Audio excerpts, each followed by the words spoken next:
Hello అండి, అందరికీ నమస్తే. Welcome to Tirumala videos. ఈరోజు మన ఛానల్లో రెసిపీ ఏంటంటే గోడు చిక్కుడుగాయ ఫ్రై అండి. ఈ గోడు చిక్కుడుగాయ ఫ్రై మనకి పప్పు కాంబినేషన్లో, సాంబార్ కాంబినేషన్లో, రసంలో టేస్ట్ అయితే మామూలుగా ఉండదండి. నా సామిరంగా సూపర్గా ఉంటుందండి. ఇంతకీ ఈ చిక్కుడుగాయ ఫ్రైలో కొంచెం వెల్లుల్లి కారం వేసుకోండి. వెల్లుల్లి కారం కూడా మీకు ఈజీగా చెప్తున్నానండో.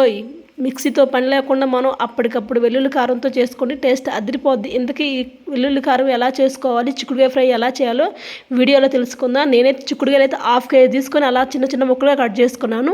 2 టైమ్స్ అయితే క్లీన్ చేశాను చూడండి వీడియోలో. 2 టైమ్స్ క్లీన్ చేసిన తర్వాత మళ్ళీ ఈ ముక్కలన్నీ కుక్కర్లోనే వేసుకున్నాను. ముక్కలు మునిగేంత వరకు 1 గ్లాస్ వాటర్ అయితే పోసుకోండి. మరీ ఎక్కువైతే అవసరం లేదండి. అలానే కొంచెం ఉప్పు వేసుకోండి. ముక్కలకి ముందుగానే ఉప్పు వేసుకోవడం వల్ల ముక్కలు అనేవి ముక్కలకి ఉప్పు అనేది బాగా పట్టుద్దండి. స్టవ్ వెలిగించేసేయండి. తర్వాత 1 విజిల్ చాలండి. అంతకంటే ఇంకా వేరే విజిల్ మనకు అవసరమే లేదండి. 1 విజిల్ అయితే మనకు పర్ఫెక్ట్గా సరిపోయిద్ది. అందులో మనం ముక్కలు చూడండి ఎంత బాగా కుక్ అయ్యాయో చూడండి. చాలా బాగా అయ్యాయండి. మనం ఇప్పుడు ఈ చిక్కుడుకాయలని మనమైతే తాలింపు పెట్టుకొని బాగా ఆయిల్లో ఫ్రై అయితే చేసుకోవాలి. ఇప్పటి నుంచి మనకి అసలైన ఆట ఉందండి. కళాయి తీసుకొని కొంచెం నూనె అయితే వేసుకోవాలి. నూనె వేసుకున్న తర్వాత నేనైతే ఎండుమిర్చి కానీ ఆనియన్స్ కానీ అస్సలు వేయనండి. అవి వేస్తే నాకైతే కూర అయితే నచ్చదండి. అవి వేయకుండా చేయండి. అసలు ఈ కూర మీరు ఒక్క ముద్ద కూడా వదలకుండా ఇష్టంగా తినేస్తారు. నేను వీడియోలో చూపించిన విధంగా చేయండి. అవి లేకుండా అయినా కూర పర్ఫెక్ట్గా టేస్ట్ అయితే బాగుంటుంది. నా దగ్గర ఉన్నా కూడా నేను వేయనండి. నాకు ఇలా చేసుకుంటే ఇష్టం అండి. మీకు కూడా ఖచ్చితంగా నచ్చుద్దండి. ఇలాంటి ఒకసారి ట్రై చేయండి.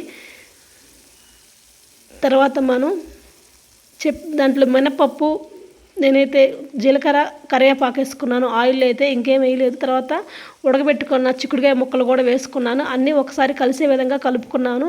ఇందులో హైలైట్ టేస్ట్ ఏంటంటే మనకి మినపప్పు అనేవి మనం ఆయిల్లో కొంచెం ఎక్కువ వేసుకోండి. అన్నం తిన్నప్పుడు మనకు పంట కింద పడి టేస్ట్ అయితే చాలా బాగుంటుంది. చూడండి వీడియోలో చూపించిన విధంగా గరిటెతో అన్ని ముక్కలు కలిసే విధంగా బాగా కలుపుకోవాలి. ముక్కలన్నీ బాగా కలుపుకున్న తర్వాత నేనైతే సాల్ట్ అయితే మళ్ళీ ఇంకొకసారి వేస్తున్నాను. 2 టేబుల్ స్పూన్ సాల్ట్ అయితే సరిపోద్దండి, ఎక్కువ వేసుకోమాకండి. 2 టేబుల్ స్పూన్స్ సాల్ట్ వేసుకున్న తర్వాత కొంచెం పసుపు అయితే వేసుకోవాలండి. మనం 1/2 టీ స్పూన్ పసుపు అండి. మీకు మెజర్మెంట్ నేను చూపిపోయినా మీకు చెప్తున్నాను నేను. పసుపు అన్నీ వేసుకున్న తర్వాత వెల్లిపాయ కారాన్ని మనం ప్రిపరేషన్ చేసుకోవాలండి. వెల్లిపాయ కారం ఏంటంటే నేను ఒక వెల్లిపాయ తీసుకున్నాను అండి. అవి అయితే చిన్న గిన్నెలో తీసుకొని చిన్నగా నేనైతే చిన్న రాయితో అయితే నేను మెత్తగా దంచుకుంటున్నానండి. చూడండి మనకి మిక్సీ కూడా అవసరం లేదండి. మిక్సీకి మళ్ళీ ఎల్లిపాయలు వేసి, శనగపప్పు వేసి, కారం వేసి ఇవన్నీ ఎందుకండి, ఇలా చేసుకోండి. చాలా ఈజీగా ఉంటుంది. మీకు కూడా కొంచెం పని తగ్గినట్టు అయ్యిద్ది. నేను ఎప్పుడు చేసుకున్నా నేను ఇలానే చేసుకుంటాను అండి. బెండకాయలు కానీ చిక్కుడుకాయలు కానీ చేసుకున్న తర్వాత ముక్కలన్నీ పక్కకని ఆయిల్ అనేది మనకి సపరేట్ అయ్యి మనకి చూడండి బాగా కనబడుతుంది. చూడండి గుంతలాగా ఆయిల్లోని వెల్లిపాయలు వేసుకొని కొంచెం మగ్గబెట్టుకొని మళ్ళీ 2 టేబుల్ స్పూన్ కారం వేసుకుంటున్నాం చూడండి ఫ్రైలోకి.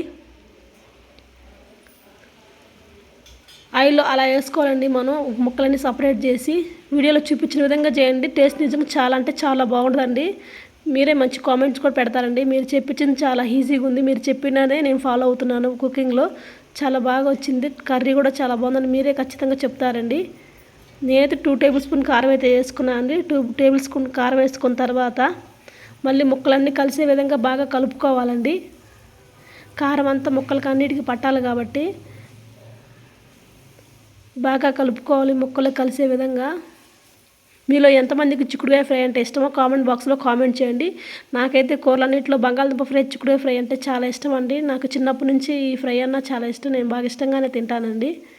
ఇలా చేసి చూడండి, మీరు ఇంకా ఇష్టంగా తింటారు. చూడండి మనకైతే మోస్ట్లీ కుక్ అయితే అయిందండి.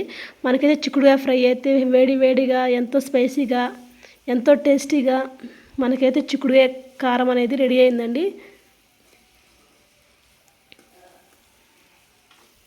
మనం కారం వేసుకున్న తర్వాత ఒక 10 నిమిషాలు కొంచెం లైట్గా ఫ్రై చేసుకుంటే చాలండి. మనకైతే కారం అయితే రెడీ అయినట్టు. వీడియో నచ్చితే like, subscribe. Thanks for watching. Bye.